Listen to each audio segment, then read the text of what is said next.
Magandang araw sa atin lahat. Teka muna. Magandang araw sa atin lahat, mga kababayan, saan man panig kayo ng daigdig naron. Dito na naman tayo sa another episode ng ating vlogs, Badong Aratiles po. Pag-uusapan natin ngayon, ito po, no, kriminal na si Franz Castro. Tinawag pong ipokrita itong si BP Sara. Dahil po hinahayaan niya raw na sumagot yung kanyang mga tauhan. Si Martin Romualdez po, nagsabi na, inuutusan. Ang laki po ng ulo ni Martin. Akala niya po under niya lahat ng tao sa Pilipinas. Inuutusan po ang Vice President na magpaliwanag sa ginawa nilang investigasyon. Pag-usapan din po natin, ito po, iba pa pong tungkol sa pagbabudget. Yan po mga pag-usapan natin, pero bago yan, kung bago ka pa lang dito sa ating channel, mag-subscribe ka na. Dahil ito lang ang tayong channel na may kinikilingan, may pinapanigan, una sa balita, huli sa impormasyon, kaya ano pang hinihintay nyo? Pindot na. Okay. Una po, no, ito munang budget. Nakasalang po sa Senate yung budget po ng DPWH. Ito po, hindi na po Duterte supporter, mga DDS o yung mga mag-anak na Duterte ang nagsasalita. Ito po ay si Goodwan na anak ni Erap, no? Si JB Ejercito. Sabi ni JB Ejercito, yung build daw talagang binadgetan ni Pangulong Duterte, no? 5 to 6. Siya po, kung hindi ako nagkakamali, siya po yung nagtataka nga siya, no? Dahil siya po yung sponsor ng DPWH. Yung build po ni Pangulong Duterte, thank you very much muna kay Rodrigo Quirino na nagbigay sa atin ng 2 pounds. Yan. Na pangkape. Francis Leo Mangusin po. Nangampanya pala. Akala ko pa naman nagpakape ka. Yung pala mangangampanya ka lang. Okay. Sabi po, ito patunay hindi po na tayo magpapatunay nito. 5 to 6% po ng GDP ng Pilipinas yung nilaan ni Pangulong Duterte na budget sa bill. Kaya po tayo may golden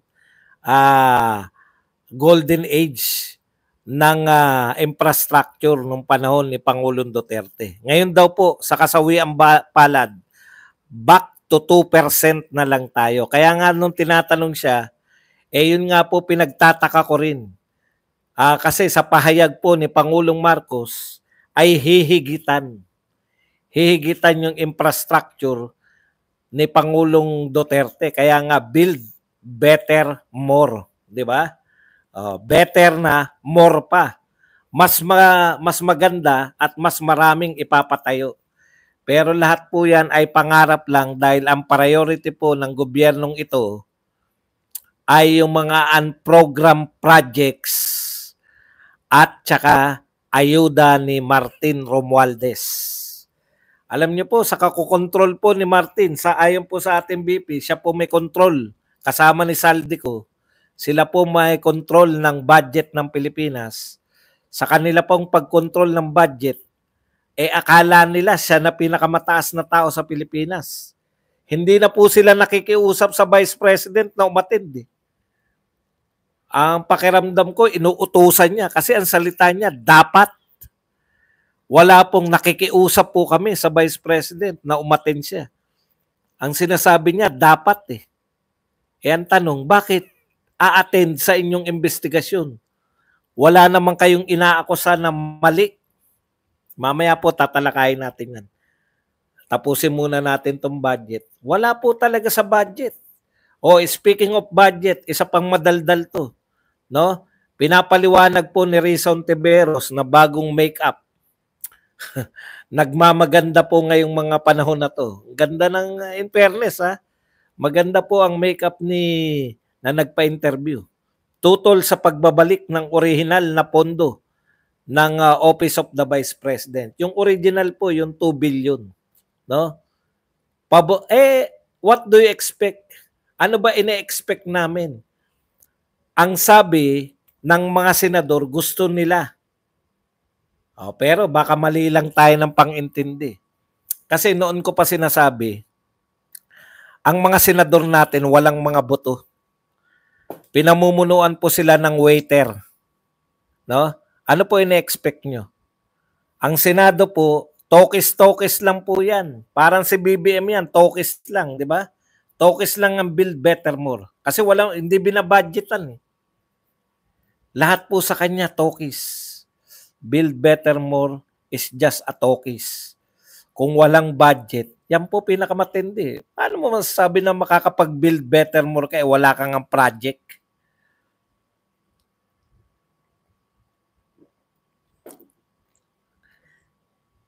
Si Risa Ontiveros, mahilig pong magpa-presscon para magpaliwanag ng bagay-bagay. Isa lang naman ang pinapaliwanag niya.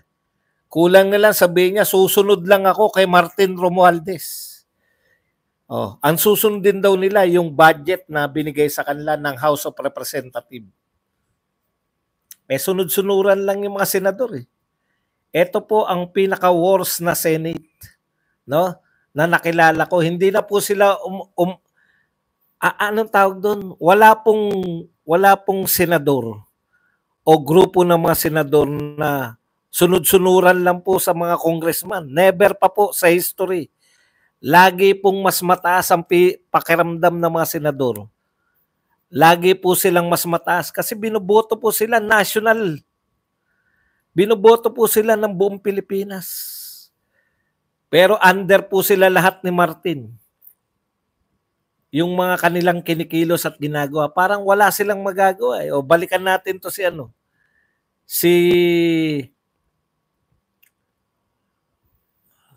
nagingitian pa sila ni Coco Pimentel na mas priority raw yung non-program eh.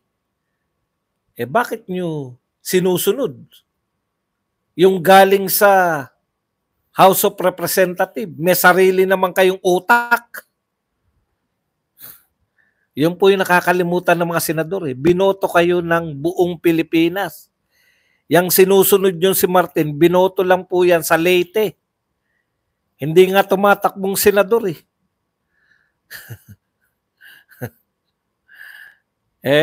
What do you expect kung ang leader nila waiter lang?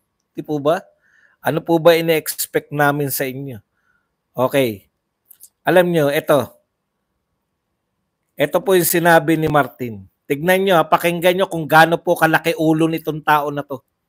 Hindi dapat na siya sumagot at mag-vote at magsalita at mag-explica kasi lahat ng mga opisyalis niya baka hindi nyo gano'n narinig. Ulitin ko lang. Hindi dapat na siya sumagot. Tignan nyo sinabi, dapat lang siya sumipot. Dapat, yung salita niya, hindi nakikiusap eh. Kung ikaw, Vice President, pangalawa sa pinakamataas, dapat ganito. Nakikiusap po kami sa Vice President na maaari sumipot na siya. Kasi siya lang po nakakaalam eh. Sa kanya, dapat na siya sumipot. Kasi siya lang nakakaalam, i-explica niya. I-explica kanino? Sa'yo? Sa mga congressman? Tandaan po ninyo, kaya nyo pinatatawag yung mga matataas na pinuno, binibigyan nyo sila ng budget. Tapos na yung pagbabudget. Yun lang po yun. Pwede nga hindi umatin si VP Sara eh. Bakit? Yung presidente naman, hindi naman umatin eh. Di ba? Sa budget deliberation, pwede nga patinin niya na lang sana yung kanyang mga tauhan. Pero, ano po ginawa niyo sa budget ni VP Sara? Binawasan niyo na nga eh. Originally, 2 billion. Binigay niyo lang 700 million. Binawasan niyo ng 1.3. Ano pa ba ang gusto ninyo? Yun lang po ang papel nyo pagbabudget. Gumawa kayo ng imbestigahan, wala namang kayong binibintang na anomalya, mag-iimbestiga kayo. Bakit? Kasi confidential fund. Okay. Gusto ni Franz Castro, akala ko dati gusto lang ni Franz Castro eh. Kasi siya lang ang nanawagan yan.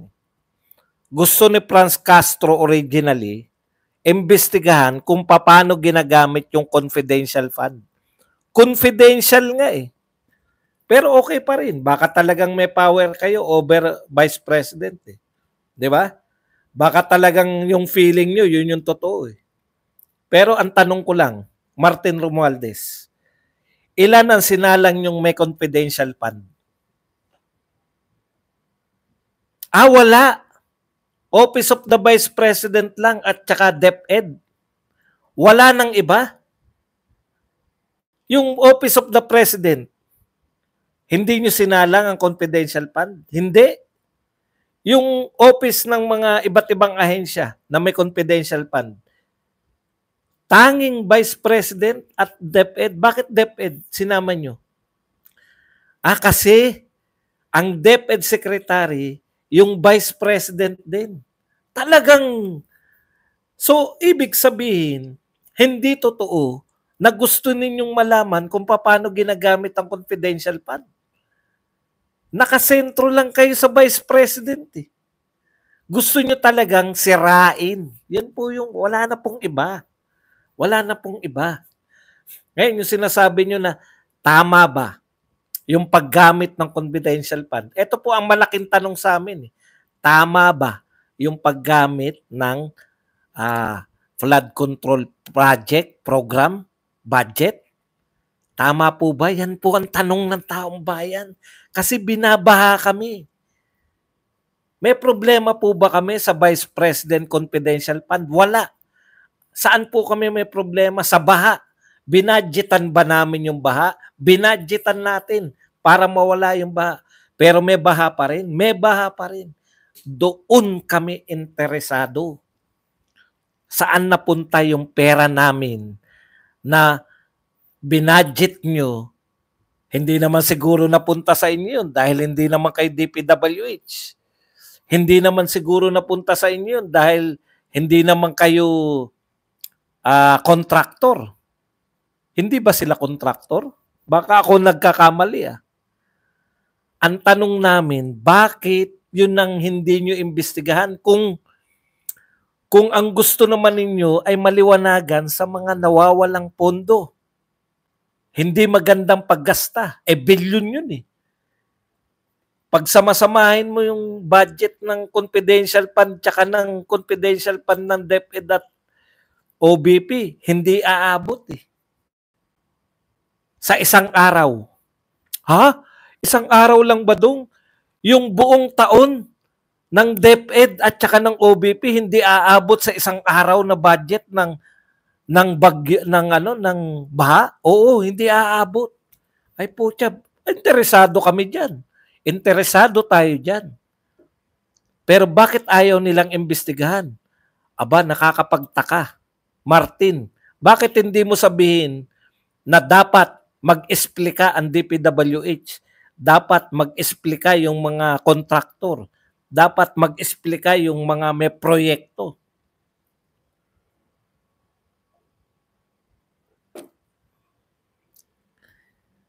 Duterte lang yung iniimbestigahan nyo eh. Mas mataas ka ba sa Vice President? Bakit hindi ka nakikiusap? Bakit sinasabi mo dapat mas mataas ka? Hindi porket may control ka ng budget, mas mataas ka na.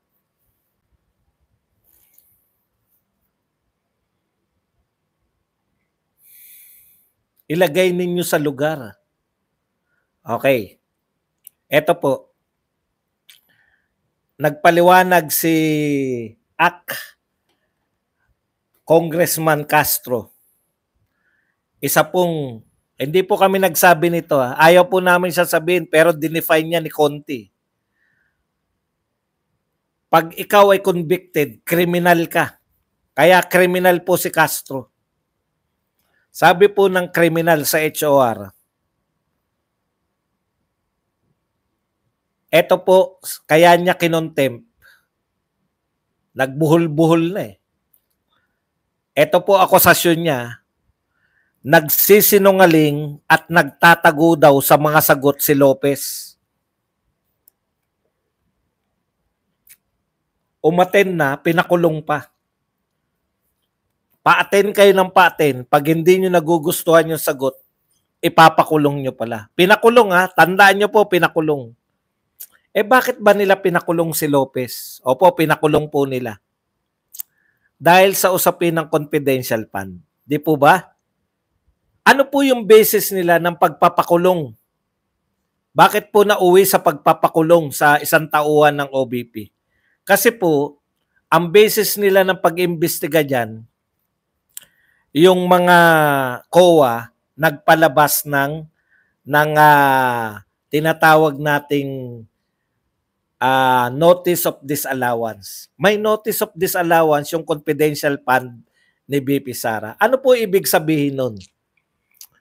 Notice of disallowance, hindi po kami satisfied sa paliwanag ninyo ng paggasta. So ano pong gagawin ng BP?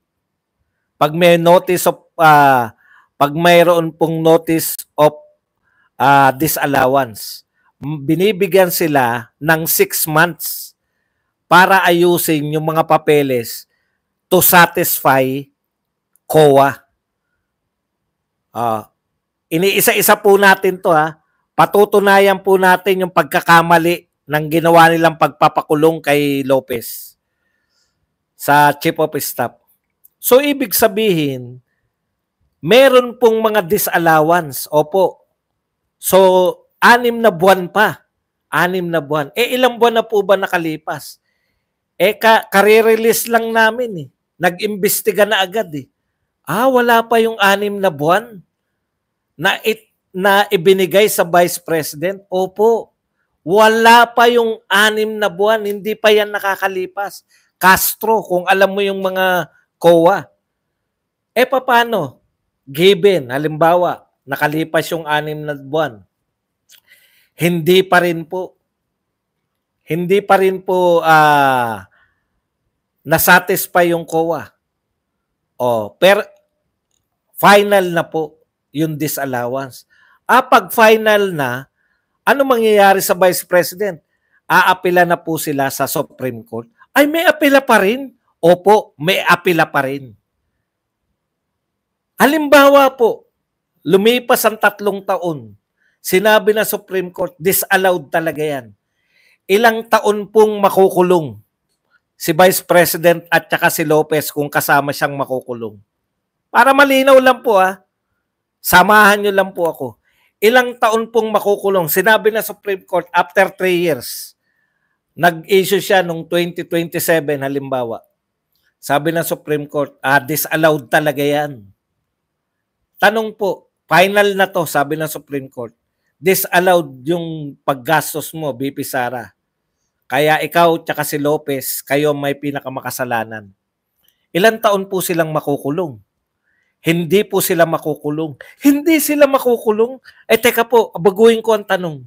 Ilang buwan po silang makukulong? Hindi pala taon. Ilang buwan po sila makukulong? Hindi po sila makukulong. Hindi sila makukulong. Baguhin ko po ang tanong. Ilang linggo po silang makukulong? Hindi sila makukulong. Teka po, babaguhin ko ang tanong. Ilang araw po silang ikukulong pag sinabi na Supreme Court na inaayunan nila ang COA na disallowed? Ang kulit mo ba dong? Sabi ng hindi sila makukulong. Kahit 1 araw, ibig sabihin, pag dumaan sa proseso at napatunayan, pumabor, pati ang Supreme Court sa COA, na disallowed talaga yan, walang kulong? Oo, walang kulong. Ibig sabihin, kung dumaan sa proseso, nakarating na Supreme Court at sinabi ng Supreme Court, mali si BP Sara, kasabwat niya si Lopez, magkasabwat sila, pareho silang mali sa paggamit ng pera.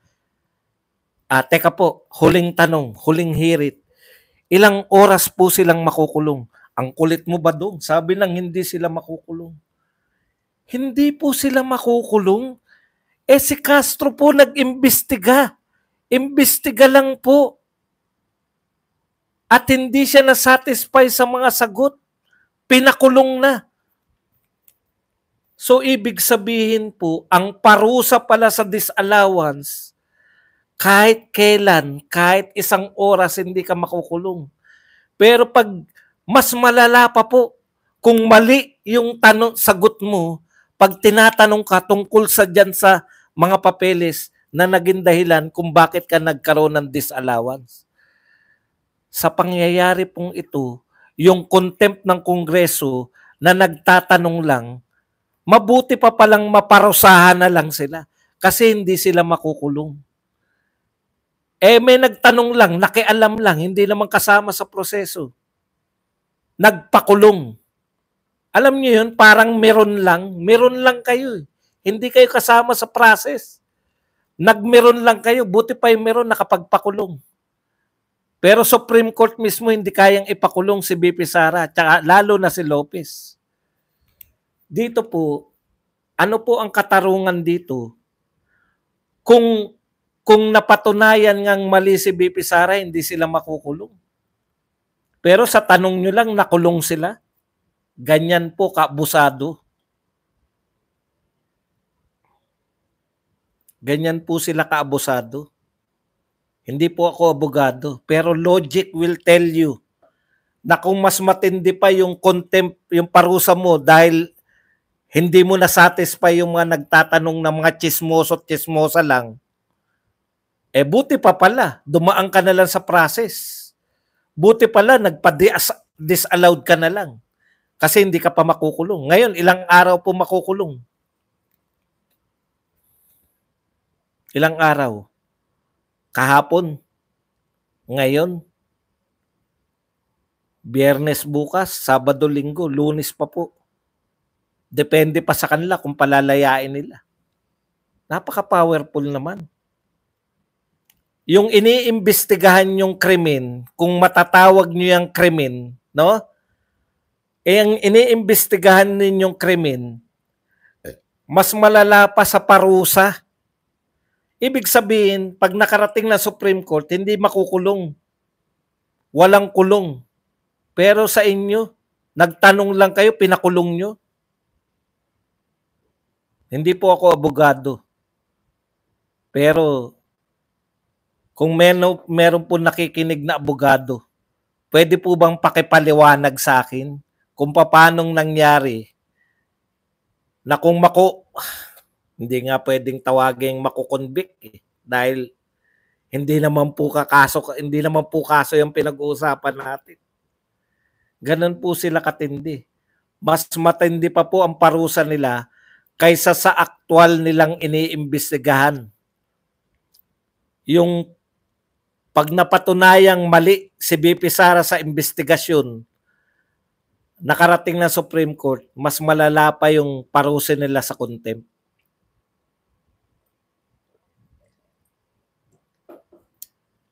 May konti akong alam sa batas. Pero sa tingin ko, hindi po karapat-dapat yun. Maging parusa yung kulong sa isang bagay na pag napatunayan ka nagkasala, ay hindi ka mapaparusahan ng pagkakulong kahit isang oras. Ewan ko lang kung paano nangyari yan. Okay. Inulit ni Castro sa interview, sabi niya, dapat nga hindi siya magkaroon ng dapat nga hindi siya magkaroon ng kasi wala raw sa budget yan. Nung 2022, wala naman daw budget si Leni Robredo. Tinuloy niya lang naman, di ba? Wala naman daw confidential fund. Kaya kasalanan niya talaga. Tanong po, alam po namin ganito pangyari. Humingi siya sa Pangulo ng Pilipinas. Binigyan po siya ng Pangulo ng Pilipinas ng confidential fund. Tanong, bakit hindi nyo po imbestigahan yung nagbigay ng pondo? Bakit yun ang hingi? Ang iniimbestigahan ninyo? Sabi mo, mali Di ba? Mali magkaroon ng confidential fund. Eh bakit yung nagbigay, hindi nyo iniimbestigahan?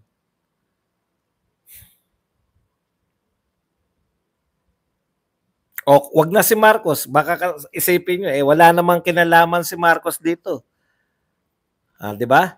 Wala namang kinalaman yung presidente dito dahil tama po yun, naunawaan ko po kayo dahil wala naman talagang kinalaman sa Pilipinas si Marcos eh. Wala naman po siyang kinalaman sa mga nagaganap sa Pilipinas. Pag tinanong mo nga kung anong gagawin anong gagawin natin? Okay na po yan. Pero yung mga nagbigay po ng pera, yung DBM po, bakit hindi nyo po isalang yung DBM? Bakit hindi nyo po tanungin? Bakit mo binigyan ng confidential fund? At pag hindi makasagot, i-contempt nyo. Bakit kinakailangan na si BP Sara at mga tauhan niya lang yung ginigipit nyo sa confidential fund? O, tanong uli, mali pala yung confidential fund. Di ba kayo nagbigay nung 2023, may confidential fund si BP Sara? Sino po nagbigay? Kongreso. Kayo. Nakalagay po yan, no? Nakalagay po yan sa GAA, batas po yan. Ibig sabihin, mali po ang pagbibigay ninyo ng confidential fund. Kayo gumawa niyan eh. Kayo yung nagbigay ng confidential fund eh. Ano po? Bakit po mali? Mali ang paggasto? Sino may sabi? 2023, 2024 pa lang eh. Wala pa pong sinabing mali yung COA. Anong pinagbatian ninyo? Dahil confidential fund? Kayo nga nagbigay niyan eh. So mali-mali pala yung mga binigay ninyo. Kayo dapat usigin, namimigay kayo ng illegal. Si Martin dapat ang isalang nyo riyan. Bakit siya namimigay ng illegal na pondo? Illegal pala yung confidential fund eh. Wala po eh. Ang intention nyo lang, putya, nung kinalaman niyang Piatos na yan, Mary Grace Piatos, bakit daw hindi kilala ni BP Sara? Vice President po siya ng Pilipinas. Yung principal po, hindi niya po makikilala kung sino mga pumirma ron sa mga resibo. Principal lang ng isang eskwelahan, na maliit na eskwelahan, hindi niya na po aalamin kung sino yung mga pumirma sa mga resibo. Hindi niyo po ba naintindihan yun? Presidente, Vice President po siya ng buong Pilipinas. Ibig niyo sabihin lahat ng papeles, sino tong pumirma na to? Iharap niyo nga sa akin yan. Wala po magagawa ang Vice President. Alam niyo po ba kung gaano karaming resibo ang dumarating sa opisina ng Vice President? Ayaw nilang tanggapin. Sabi ng mga nagmamagaling, hindi mo kilala si Ang ganda ng tanong, hindi ko po kilala yan. Hindi po dumadaan sa akin yung resibo na may Mary Ann, Mary Grace Piatos. Bakit daw hindi niya alam? Katarantaduan yan. Paano mo malalaman ang lahat na resibo? Talaga? Malalaman nyo? Magtanong po kayo kahit isang principal lang. Kung nakita niya lahat, dumaan sa kanya lahat yung resibo. Principal lang yan ng isang maliit na eskwelahan. May populasyon na 1,200. Marirealize nyo na hindi po pwedeng ma-check niya. Wala na siyang magagawa kung i-check niya bawat isang resibo. Walang mga logic tong mga to eh. Dapat daw alam niya yon dahil daw siya yung hindi naman siya pumirma eh. Pag pumirma siya, yan dapat niya malaman. May pirma ba yung Vice President? Lahat ng papeles na makikita nyo na sa tingin nyo may anomalya, dapat alam ni BP Sara, siya dapat magpaliwanag. Lintik na yan. Kung ang pangalan ng Mary Grace Piatos, yun ang may-ari nung tindahan, pumirma siya, Mary Grace Piatos, hindi na malalaman yan ng isang principal ng isang maliit na eskwelahan, may 1,000 estudyante at 40 teacher. Paano pa yung Vice President ng buong Pilipinas? Logic lang. Pag ginawa mo yan, lahat ng papeles, naku po, katarantaduhan yung mga pinagsasabi nyo. Bakit pa kayo nag-hire ng mga accountant? Bakit pa kayo nag-hire ng mga auditor? Kung lahat yan i-audit ng Vice President, lahat yan dadaan sa kanya. Sa inyo ba dumadaan ang lahat? O, ang lakas ng loob mo. No? Martin, dapat ipaliwanag to. Dapat ikaw magpaliwanag sa amin. Saan nyo ginastos yung pera ninyo? Bakit ang daming nagsasabing hindi sila nakatanggap ng ayuda? Ang laki-laki ng budget ng ayuda. Wala nga ligtas di ba? Merong pang mahirap. May sobrang hirap. Merong malapit na maging mahirap. At merong pang may trabaho na kakapusin.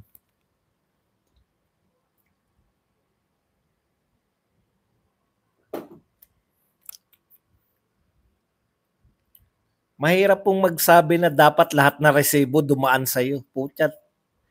Engot lang. Lahat na resibo dadaan sa iyo. Lahat ng mga ang dadaan lang sa iyo yung may pinipirmahan ka. Pag may pumirma si BP Sara, yun pwede niyong questionin kay BP Sara. Kaya ka nga may tauhan eh. Putya, lahat dadaan sa iyo. parang yung sinabi sa pulis, lahat ng kriminal dapat kilala niya lahat ng nakakulong. Imposible, di ba? O BJMP ba? Kilala mo ba lahat na nakakulong? Under sa iyo lahat yan. Mga imposible. Mga imposible. Tanungin nyo sila kung asan yung resibo ng mga pinagkagastusan nila. Magkano budget ng bawat congressman? Asan yung resibo niyan? Dumaan ba sa inyo yung resibo ng bawat isa niyan? Kayo magpaliwanag. O, confidential fund. Ulit. Sino pa po bukod sa Vice President ang question ninyo na may confidential fund? Wala. Sabihin nila, matataas yan sa gobyerno yan. Hindi ba kayo natataasan sa Vice President? O yung mas mababa, Mayor at Governor. Meron ba kayo inimbestigahan na Mayor at Governor? Wala. Kasi confidential nga eh. Confidential nga. Kayo, imbestigahan nyo confidential fund. Putya, talagang makakahanap kayo ng hindi nyo maintindihan. Dahil dapat hindi nyo yan maintindihan. Sino po nagsabi na dapat malaman ng sino po saang batas nyo nakita na yung confidential fund ay dapat malaman ng mga kriminal na congressman? In the first place, saan kayo nakakita na may kriminal na congressman? Di ba? Only in the Philippines na may kriminal na congressman. Yung iba, sa iba pong bansa, ma-involve lang po. Machismis lang na siya ay involved sa isang krimen. Nagre-resign. Dito sa atin, convicted na. Siya pa po nag-iimbestiga at nagpapakulong sa mga ladies of law. Siya pa po nag-iimbestiga at nagpapakulong sa mga ibinoto ng mamamayang Pilipino. Only in the Philippines. Sa iba po, mahiya na.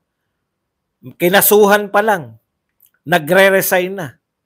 Nachismis pa lang na may isasampang kaso. Nagre-resign na. Dito po, convicted na. Siya pa po nangunguna sa investigasyon sa taong binoto ng 32 million. Only in the Philippines.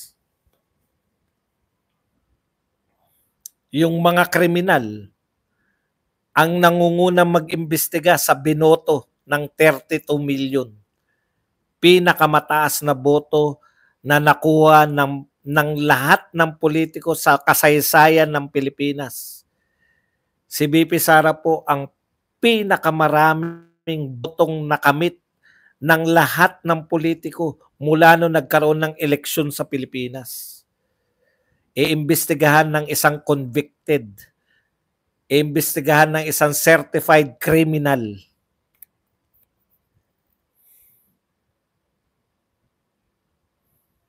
Yan lang po ang ating topic. Pwede, at siyempre, hindi naman kay Castro yan. Tignan niyo yung wordings ni Castro, tsaka wordings ni Martin, pareho. Ano yung sabi ni Castro? Eto oh. Yung nasabi niya yung nasabi niya yung nasabi niya yung ipokrita si BP Sara. Ito yung pagka-wordings ni Castro. Gusto niyang isalang yung staff niya. Huwag siyang ipokrita. Kasi yung pinag-react siya, ano po masasabi niyo na nagsasaper, ayon kay BP Sara, nagsasaper yung kanyang mga tauhan dahil pinipersecute siya. Sabi naman ni Castro, ayaw niyang sumalang eh. Ayaw niyang pumunta rito, mag-take ng oath at mag-explika. Hinahayaan niya raw yung kanyang mga staff. Huwag siyang ipokrita. Yan ang sinabi ni Castro. Si BP Sara, kung si BP Sara lang ang masusunod, ayaw niyang padaluhin yung staff niya. Tandaan niyo may pangyayari, yung budget briefing, 'di ba? Anong sinabi niya? Ako na lang haharap. Mag-isa niya nga kayong hinarap. Alam mo, Castro, kung si BP Sara lang ang masusunod, siya na lang ang haharap para sa kanilang lahat. O hindi sila haharap pare-pareho. Hindi, binigyan niya ng kalayaan. Si Lopez, dahil sa tingin niya, kaya niya dahil maalam siya sa batas, mahirap pong kontrolin yung Kongreso na wala nang mga alam sa batas, hindi na mga abogado, mas marunong pa sa abogado pagdating sa batas. Yun po ang mahirap. Kaya sabi niya, ipokrito daw si BP Sara. Yun yung problema sa inyo. Kayo nag-contempt, ibabalik nyo pa kay BP Sara. Kitang-kita namin yung sumayaw eh. Sumayaw ka sa harap ni Akop eh. Kinuha mo yung dalawang kamay ni Akop tapos sumayaw ka ng sumayaw dun. Nung pinakontempt mo si Lopez. May balik sa inyo yan. Una, hindi ka mananalong senador. Lahat kayo sa Makabayan Black, hindi kayo mananalong senador. Wala na akong kape. Yan lang po ang ating topic. Pwede tayo magtanungan portion. Ayan. Sir Bad, saan ba makukuhan